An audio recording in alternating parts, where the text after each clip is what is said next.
Boa noite, senhores vereadores, senhoras vereadoras, a todos os presentes aqui na nossa sessão e aos que nos acompanham das suas residências.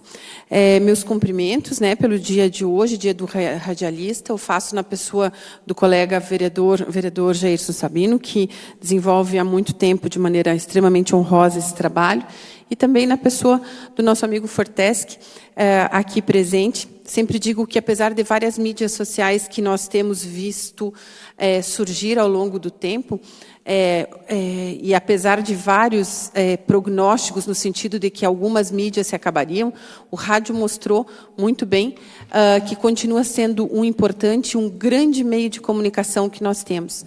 Nós sabemos muito bem que em muitos locais da nossa cidade o acesso à internet não é fácil, e é através do rádio que a população faz-se chegar à população entretenimento, informação, comunicados importantes, como na época que nós tivemos a pandemia, o quanto foi importante a atividade de todos vocês. Então, os meus respeitos e minhas homenagens a todos os radialistas da cidade, e aproveito para fazer uma menção também a uma radialista, que é a Linda Tomelin, que honra também essa profissão,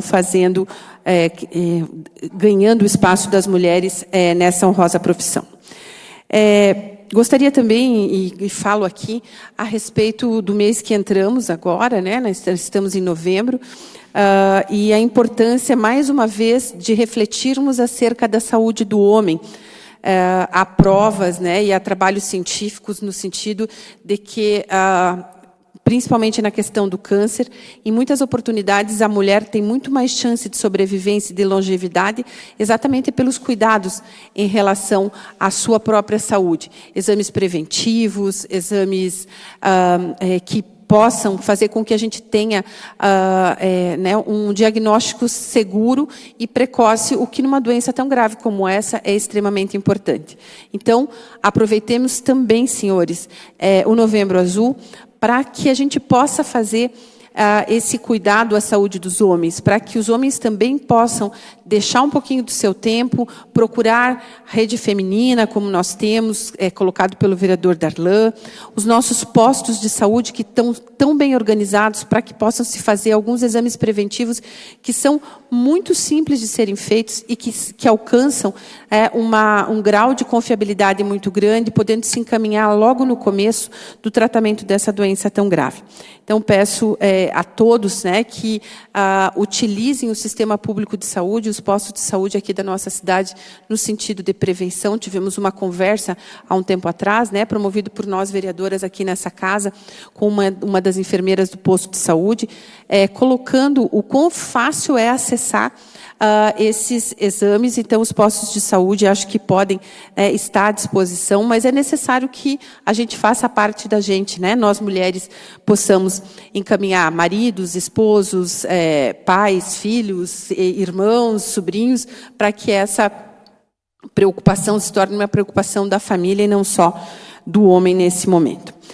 Peço ao pessoal que nos acompanha aqui, o pessoal da nossa técnica, que aproveite para passar o áudio trazido pelo vereador Sabino, porque houve ele veio no modelo, e aí vamos escutar, vereador Sabino, o áudio. Eu gostaria que, não sei se o Johnny ou o Edson pode colocar, eles conseguiram transformar a mídia para que a gente possa ouvir. Por favor, seu Edson. Boa tarde, Sabino. Tudo bom, cara? Para ver como os caras não fiscalizam nada aqui na Wunderwall. Eles começaram a trabalhar hoje, assim, claro, transtorno vai dar, sem um asfalto novo, mas os caras começaram a trabalhar, cara, assim, 4 horas da tarde aí, a hora que estavam voltando no centro, os caras estavam começaram a fazer asfalto. E agora estamos presos no trânsito aí, 6 e pouco da tarde ainda, com criançada dentro, cara. Você vê como ninguém fiscaliza. Por que não começam a fazer cedo, cara, assim, o asfalto, cara, assim, depois do fervo das 7h30 aí, que não tem mais, que tem pouco carro, até o meio-dia, depois começa de tarde de novo também, o trânsito é mais chegar. Os caras começaram 4 e pouco da tarde aí, cara, pense na fila que tá, hein. Eu tô aqui, você imagina, cara, entrego criança aí perto do Sacolão Centenário, uma coisa, tô aí perto da Arbateira ainda. Cara, e para chegar em casa ainda vai dar Vai dar um bom tempo. Você vê como é que é a fiscalização disso aí, cara. Como não tem ninguém fiscalizando, tá? Deus dará aí, né? Os caras fazem como querem, né? É um absurdo isso aí, cara. Bom, vereador, então passamos o áudio, né, que eu acho muito importante que fique esclarecido que a população reclama, repassa aos vereadores, e os vereadores, então, trazem o pleito, né, reafirmo mais uma vez, quando nós vemos aqui a tribuna livre, nunca é para falar em nome próprio, né, em nome de situações que são nossas, mas sempre em nome dos pleitos trazidos pela comunidade. E também falo eu a respeito da Wunderwald, que realmente tem sido, né, uma situação muito extrema, conforme a vereadora Terezinha colocou, a gente sabe das dificuldades, né, muitas vezes as empresas são empresas que se habilitam através de um processo licitatório que não está, boa parte das vezes, boa parte não, pela lógica e pela legalidade, não podem estar regradas pelo município, porque o município não escolhe, justamente a ideia da licitação é uma concorrência pública, e muitas vezes a empresa não consegue cumprir aquilo que foi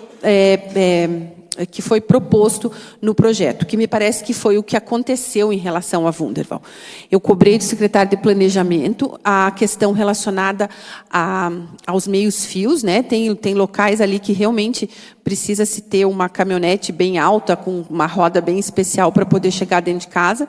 E ele me disse que a empresa já havia sido notificada. Hoje, alguns comerciantes novamente entraram em contato comigo, com minha assessoria, no sentido de que ainda a empresa não foi refazer. Refazer, porque tem que fazer um retrabalho mesmo, realmente. Ali é impossível ficar como está, e esse trabalho deve ser feito.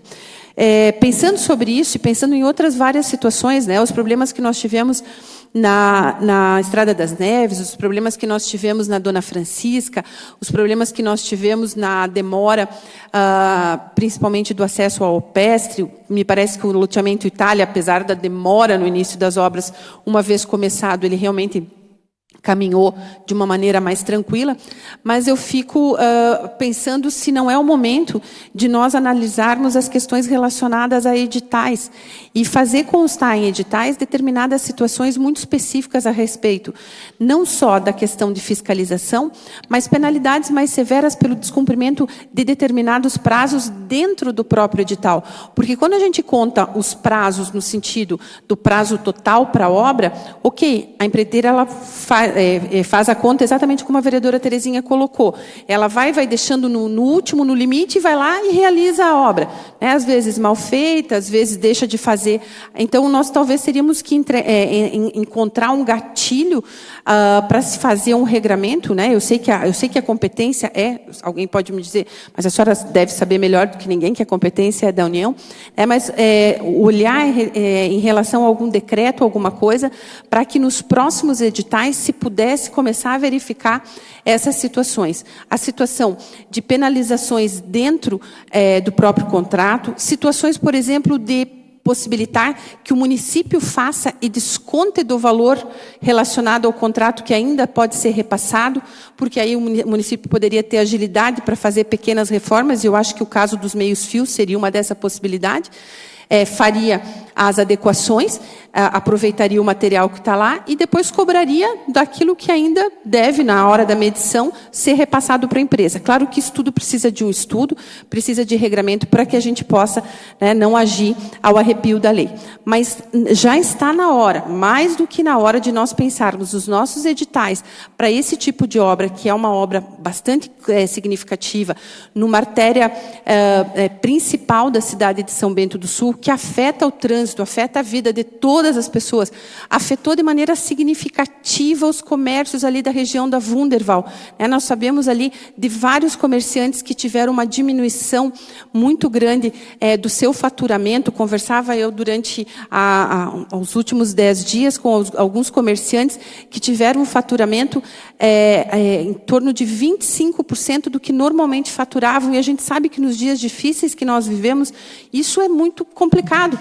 O empresário já tem muito problema, o empresário já vive dificuldades que são muitas, e ainda diminuir nessa época a possibilidade do seu faturamento. Então, imagino que seria possível, se fizermos uma força-tarefa, e me proponho desde logo a conversar com o gabinete, com a questão da procuradoria, da possibilidade de, nos editais, já se fazer determinação de horários alternativos para obras, né, vereadores? Vereador Darlan, a gente vê em outras cidades a possibilidade de fazer obras noturnas, quando o trânsito é mais tranquilo, e deixar, né, para se fazer o horário de pico, para, dentro do possível, que os carros, né, que os ônibus, que os transportes coletivos possam fazer uso. Então, mais do que na hora de nós pensarmos em analisar uma saída e aprender com esses problemas que nós estamos enfrentando, que muitas vezes, e a gente sabe, eu sou da área jurídica, a vereadora Terezinha pode também saber, né, e sempre pensa sobre isso.